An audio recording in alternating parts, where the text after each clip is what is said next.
Hi there, what's up? Hope all is good. The battle of the 80s. So if you've checked recently, we made a video about this brand new upcoming grinder, 80mm Burrs, flat Burrs grinder by Option O. And today we dove into details of it and we made sure to test it along a very highly anticipated grinder, the Weber EG-1. The EG-1 also 80mm Burrs grinder, blind Burrs. It's a very controversial grinder and we personally wanted to test it and to share feedback with you because sometimes we feel it might be overhyped or over-marketed. So nonetheless, we are in the first place wanted to test it to see how it performs. And today, hopefully, we're gonna share such a beautiful, unfiltered experience as always. So without further ado, let's start. Before starting the video, huge thanks to Sigma Coffee UK for sending us the Weber EG-1 for a visit. They are based here in the UK. They do sell Weber grinders along many other different companies and different grinders. Feel free to check them out and benefit from a discount code. So we're gonna start with the Option O, build quality, performance, everything, move to the EG-1, and in the end, we're gonna share our opinion regarding taste-wise. So the Option O, if you haven't checked that video and you are new here, or if you already checked it, we're gonna start briefly into the features. From the side here, you have the on-off switch. You push it, the grinder turn on, push it, the grinder turn off. And this switch on top, you push it, it's auto shut off feature. So when you turn it, the grinder starts working. After almost like 5 seconds, it felt no resistance, no coffee beans left inside. It wrapped up the RPM to the max and stopped grinding. Even if you turn the on-off switch, the general one, and you finish grinding, you want to have that one, just 2 pushes, ramp up the RPM. On top of that, dosing fork, dosing cup. We love this dosing cup, and the dosing fork. You insert your portafilter with a dosing funnel. Works smoothly, just like a sleeve. On top of that, you have the grinding chute with a knocker. We love this feature. It's very effective whenever you grind coffee beans, few knocks, everything comes out. And inside the grinding chute, there are 2 needles with an electrical current, plasma generator to eliminate static electricity. It's not the best in the market, but it's really effective. It gets the job done. On top of that, you have the adjustment dial, super smooth. So basically, like, this is 0, this is 1 around espresso. You go here around filter, you go here around French press, back to espresso. It's a stiff, extremely smooth, probably one of the most enjoyable grinding dials out there. On top, you have anti-popcorn piece. You just throw your coffee beans, no need to worry about the lid, and it will prevent any kind of popcorning. All coffees will drive right through there. Some grinders suffer from when you overdo RDT, basically spraying your coffee beans with water. Coffee beans might get stuck here. This one, no issues. Never had an issue with coffee beans stucking on top. To access the grinding chamber, you go to number 0, you lift the grinding collar up, it magnetically attach in place, and you have 2 screws on the side. You loosen them, you lift the upper grinding dial, and the entire top piece will come out. At the bottom, you have the blind Burrs from Option O, their own geometry called Meissen Burrs with these inner cutting teeth that, theoretically speaking, along the lower cutting teeth here. And also blind Burr from the bottom. So this one has an adjustable RPM from the side. You can see the knob here, and it's clickable adjustable RPM from 300 up all the way to 1700. So if we turn the grinder on, you can see some coffee came out. Go low, low. This is the lowest RPM. And interestingly, we wanted, in the first initial video, the one we made, we wanted to test how the motor perform if you went low RPM, grind fine settings around espresso with super light roasted coffee beans. And we tried many different coffee beans from different origins, light roasted coffee beans. With their stock Burrs, only one of them, kind of the grinder suffered, then automatically ramped up the RPM, grind through the process, no issues. So we have 2 Burrs in mind, 80mm Burrs. The first one is the SSP Lab Sweet Burrs, similar to Malkoning Burrs. The second Burrs are the SSP High Uniformity Burrs. And if you look closely, those are the exact same Burrs that Weber offer called Ultra Low Fines. So basically these Burrs are uni-model, they give you higher consistency. In the Weber, they call them Ultra Low Fines. By SSP, they're called High Uniformity. Side by side, you can see that both Burrs have a very similar geometry. If you look closely, apart from the inside, the inner part, which are those high cutting teeth in the option O case. So when we installed these high uniformity burrs inside the option O, we noticed that around 300, 600 RPM, sometimes the grinder is lagging more often. With the lab suite burrs, which requires really high torque performance, even on the highest torque, the 1700 RPM, the grinder lagged. There's an easy fix, which is splitting those in two halves, like 9 grams, wait until it finishes, then another 9 grams. But it's worth mentioning that with the lab suite burrs inside the option O, you cannot just throw 18 grams in. You have half dose it or slow feed it. The high uniformity, no issues at all. Maybe low RPM, 300, 600, you will have some lag. But generally, we personally preferred 900 RPM, 900, 1100. And apart from that, to access the burrs, as you saw, they are blind burrs. You have to buy those 2 magnets from Amazon. Just random magnets, you stick them to the grinder burrs and you give it a wiggle, they lift up. That's it, super easy, super smooth.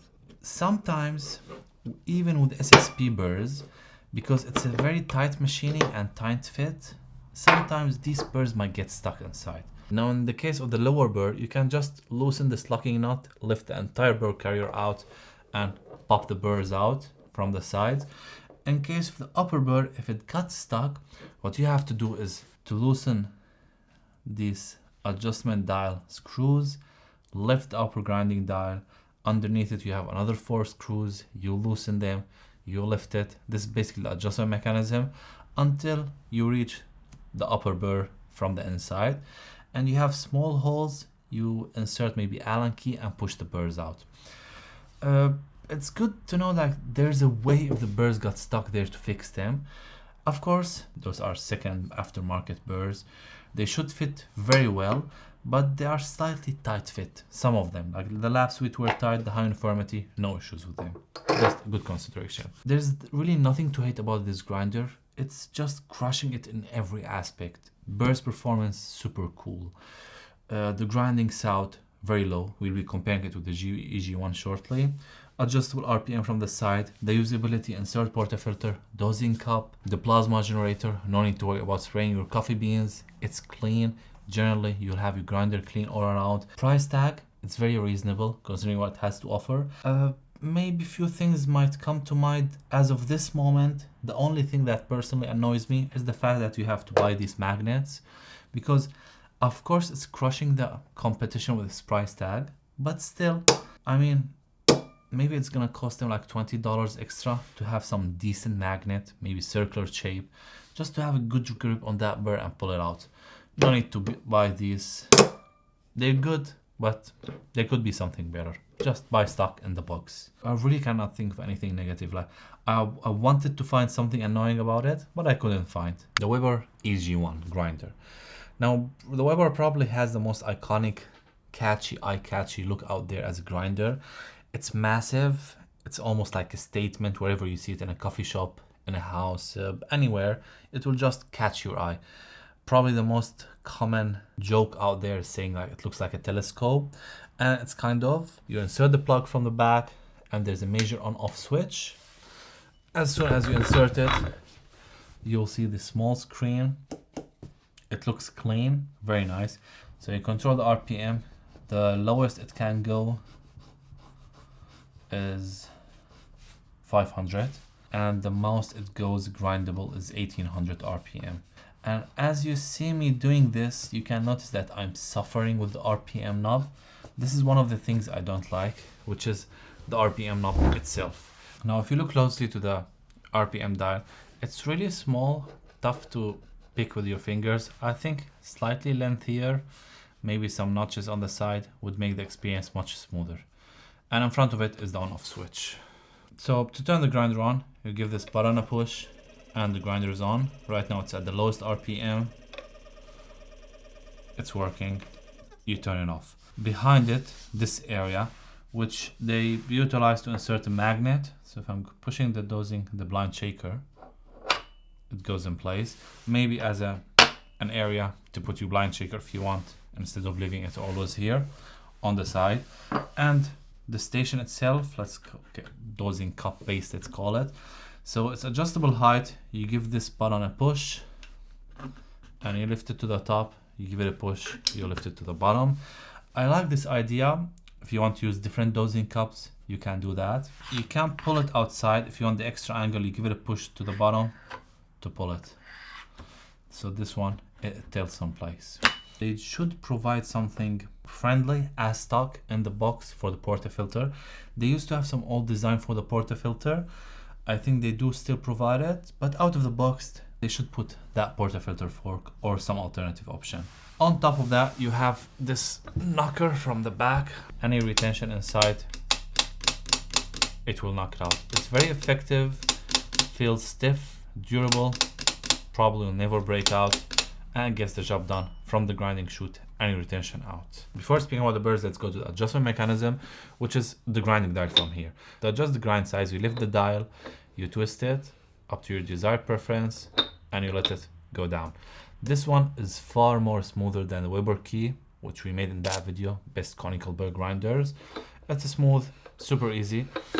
Of course, it's not as smooth as this one or fast as it, but yeah, it's practical. Kind of stepped because it's not stepless. Basically, you cannot stop it at number 8. You have it to be 8 and this notch. You cannot stop it in between them, but it's enough to achieve that 2-3 seconds extraction difference. On top of that, you have the hopper, which magnetically attached to place this piece. Align it and it stays in place. I don't like this thing. At over $4,000 grinder, it should be much better, because look,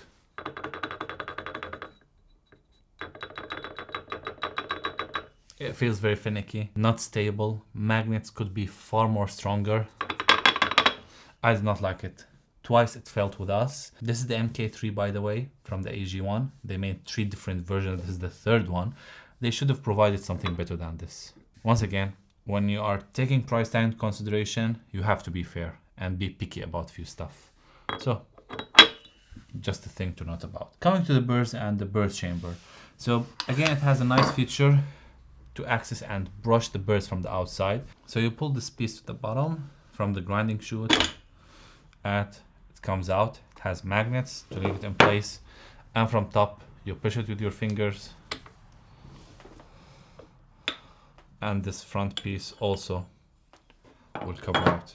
Speak about the feature of the ramp up the RPM. So it has a nice feature, which is when the grinder is on, it finished the grinding, you want all the retention to come out, you go to the adjustable RPM knob, you keep pushing it, and it will ramp up the RPM to the max. So basically, any kind of shards of coffee beans will go out. You lift your hand, it go back to the RPM. So when you give it one push, it will work in reverse mode, maybe 1 second, reverse mode, then go to the same direction. Also assisting that retention. I like this one, super cool. What they don't have is that the auto shut off feature. If you keep the grinder on, it will keep grinding. There's no auto shut off feature, and I would like to see that one happening. In order to access them, you have to remove those 4 screws to access the burrs. We remove the 4 screws and you gently hold the burrs in place and remove this first piece, the front cover, then you access the burrs, blind burrs.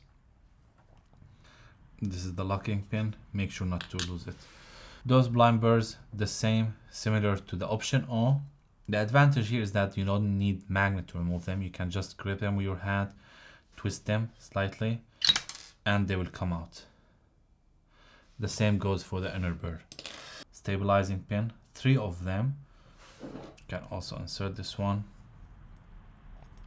which allow the burrs to be put in place. And if you don't want to use blind burrs, you want to use burrs, the screws, 80mm, similar to the option O. You have 2 screws to put these burrs right in place. Those are called core burrs, kind of the standard from Weber. So they're not the cleanest, at the same time they're not the strongest body out there, some kind of in between. As I mentioned, taste-wise we'll be diving into it shortly. To put burrs back in, you put them in place, twist them. They went inside. Of course, in reality, you need to clean it for alignment. So there's something about the EG-1 philosophy of aligning burrs. Basically, you will never be able to align its burrs, as they've made something interesting in the alignment process. So the burrs will always have some kind of play, minimum play around, up and down, or twisting them. They will always have that minimum play. Even in the burr carrier, when you insert in the central axle, you have to the front burr, you put this spring and you push it inside. So it will basically always allow the burr some room to play around. Their philosophy is that with this minimal movement of the burrs, and when the beans are inside being crushed, burrs will stabilize themselves. Kind of the same philosophy in their key grinder and in Comandante hand grinder, which is when you have burrs being, when you have coffee beans inside the burrs being grounded, they will stabilize the burrs, achieving optimal alignment. It's an interesting philosophy, and I would say it's kind of getting the job done because the burrs do perform when compared side to side, same burrs, same parameters with the option O.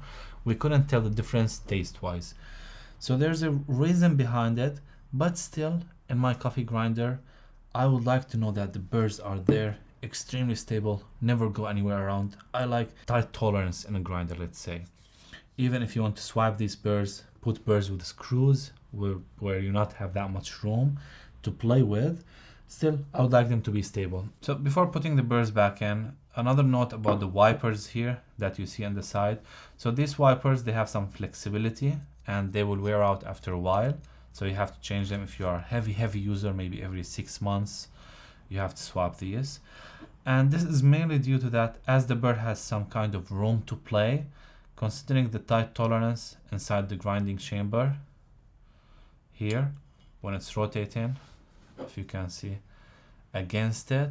If they were metal, they would be scratching against it. Whereas here, they can scratch with some kind of resistance against the inner chamber without scratching it. So this is something to note about. Yep, let's put them back in. After tightening the screws and the front cover, you hold the front piece, goes magnetically in place, and the lower piece clicks right in. So let's start with what I like. First of all, it's 80mm burr grinder, and I think that's the main reason advantage behind it, because for the last few years the most common things are 98mm and 64. 64, they are super practical, they just get the job done, so many options out there, and very delicious results. 98, more kind of uniformed, fast grinding speed, but sometimes more clear, tend to be difficult to achieve nice espresso extractions. Here in the 80, it's kind of the best between both worlds. Blind burrs, universal voltage, these tiny touches of magnet here, adjustable RPM, magnet dosing cup. It gives you that wow feeling.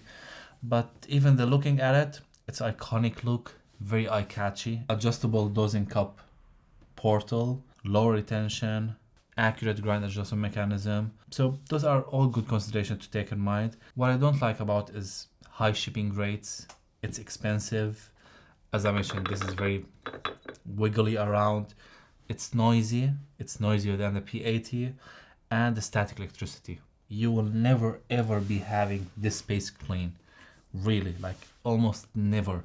Even if you do RDT, you will always have static electricity around, no matter how much hard you try. It's very annoying, static electricity. And yeah, apart from that, it performs very well. Speaking about the lag, when we mentioned with the P80, when we had them side by side, this one overperformed. It did not lag as much as the P80. So basically with high uniformity burrs, even at the lowest RPM, no lag. With the P80 around 300, 600 RPM, there were some lag. P80 goes 300 RPM, this one is the lowest, is 500. And in the lab suite burrs, this one, when we put around like 1000 RPM, no lag. And the P80, even at 1700 RPM, it was lagging. So this is something worth mentioning about. Some people, and honestly, it might be an issue for some, the size, the footprint. It's very high, it's very wide, so it will take large space on your counter. So when it came to taste-wise, our main idea was to have 2 burr sets of this one, the SSP high uniformity burrs, in both of these grinders, because these burrs are very famous for their wonderful results, and they did deliver that. They are extremely nice, clean, at the same time decent body, consistent results, both filter and espresso.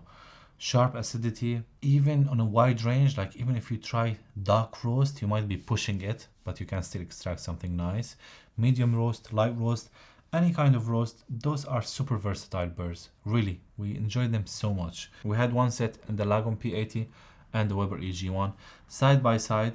As I mentioned when I was speaking about the alignment, both of them we couldn't tell the difference. Like out of 4 times, even trying to pick, do I like this over this, just as a first sip, one time I picked from the P80, one time from the EG-1. I couldn't tell the difference.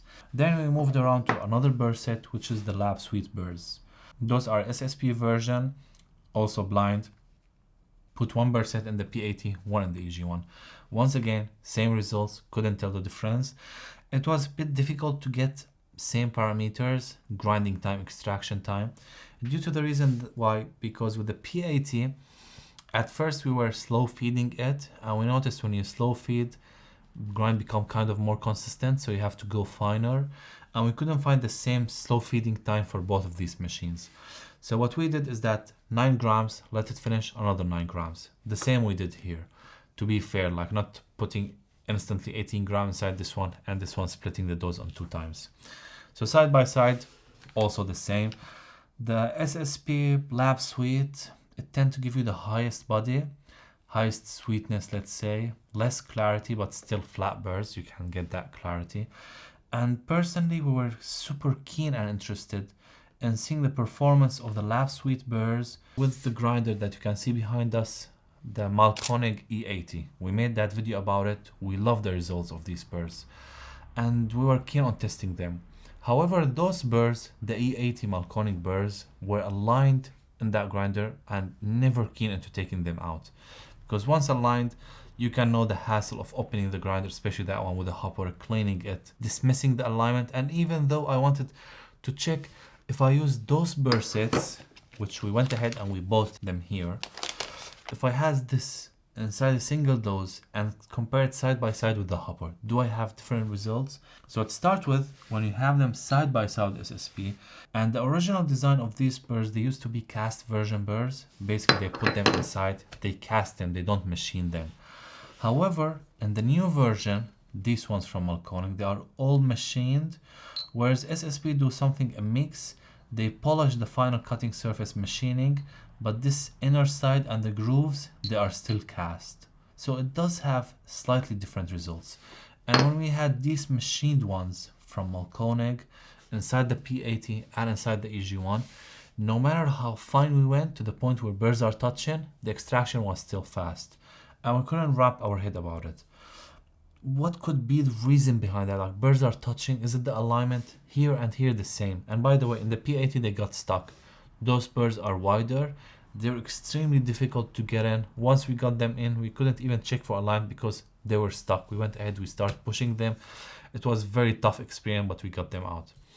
So we came to the conclusion that these burrs from Malkonig, the same ones that are in E80, they are designed for that grinder, which is when you have these burrs, ground coffee stuck, and there's grinding chute, hopper, all these beans jammed on top of them, and some amount of coffee being re-grounded, this creates extra fines. So in nature, in single dose, these burrs cannot grind fine enough for espresso. But when you add them to that grinder, with the force of coffee beans, some coffee being re-grounded, and how the way it pushes ground coffee through the grinding chute, the declumper, it creates extra fines, creating the espresso extraction. Super interesting from Malkonig, but unfortunately cannot grind for espresso. Then we compared the taste wise, as we couldn't compare the same burrs in single and hopper, we compared them, the hopper to the SSP burrs. And I would say SSP burrs felt slightly cleaner, whereas the one from Malkonig were smoother. And by the way, I expected the difference to be massive. It's not massive, but it's there, it's valid. That one, more wrapped, the taste wise, like wrapped around in a sweeter approach. This one, maybe slightly cleaner, you can distinguish the tasting notes, but I still prefer that one over this. Super close, but there's a hint those ones are better. And yeah, the stock burrs, the ones from option O, you can imagine the performance of SSP high uniformity, the same as they are called ultra low fines from the Weber. You can imagine results similar to these, but with a pinch amount of fines, like extra body, extra rounded juicy acidity, less clarity. That's how the performance will be here. And the core Burrs, they are more kind of universal, good sweetness, good body, gold standard. I would say nothing crazy about them, but they are good, they are nice. I would say if you want to go, definitely consider these Burrs. Also, it came to our mind a blue Burrs, speaking about like filter coffee. SSP is bringing a new Burrs set. It's arriving for us. We will make a video about it, short version video. So stay tuned. We will mention our thoughts in the description of that short version video. But yeah, it's nice to see new Burrs coming as 80mm Burrs. I'm gonna show you the sound test right now before wrapping the video and comparing these grinders. So this is how it sounds in the EG-1, grinding at 1900 RPM, 18 gram of coffee beans and espresso setting.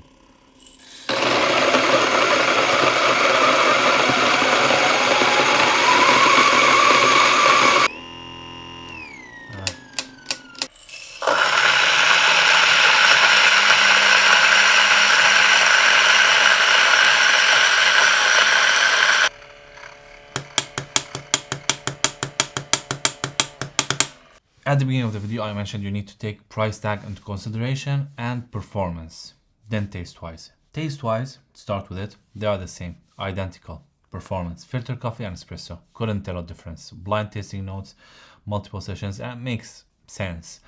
Basically, because we are using the same Burrs, it has kind of auger, but does not doing any kind of pre-breaking mechanism. So both of them, there's no pre-breaker, the same performance, same Burrs, at the same RPM. This is taste-wise. Performance-wise, this one is really more enjoyable, just considering the whole package. Plasma generator, this one creates massive static electricity. You can get by around it. It's not like you will never be able to use it. But when you're buying over $4,000 grinder, you want it to look clean on your setup. You want it to look aesthetically pleasing. You couldn't achieve that unless you are spraying water. Even with water, if you are doing filter coffee high RPM, you will have some static electricity around. So you'll always find yourself wiping it around. This one, RPM much faster, moving it around. The hopper is super stable, the grinder, small footprint, much cheaper. This one is even more double the price. The adjustment mechanism, super smooth. If you change the Burrs, you can recalibrate the adjustment mechanism. Just take this piece out. You have these screws, loosen them, reset, recalibrate it, and you're fixed. In a coffee shop scenario, this one looks more iconic, more eye-catchy for the people, for the customers, and it might be more durable. The adjustment dial is here, it will never change if different baristas are using it. While this one is stiff, someone might accidentally move it or forget it because it's super smooth. This one, it sticks there, it stays there. I'm thinking like it's a probably better scenario in a coffee shop. I like the LED screen that shows you the RPM. It has a good quality, good brightness. This one is nice. I like the plug that you take it out on. The major on-off switch. Here you don't have a major on-off switch from the back. You have it here. And yeah, all in all, both are wonderful grinders. For home use, I will definitely tell you to go with this, in our opinion. As always, if you want any of these grinders, let us know your thoughts in the comment section. We really believe in putting a review out there that you as a viewer, if you don't have the grinder in the future, you're gonna buy it and you're gonna tell our opinion and how you like it or not. Thanks to Sigma Coffee for sending this one for a visit, and thanks to you in the first place, as always, watching our videos, enjoying them, and communicating with us. Take care. I'll see you very soon in the next one. Bye. So, yeah. Adjustable dosing cup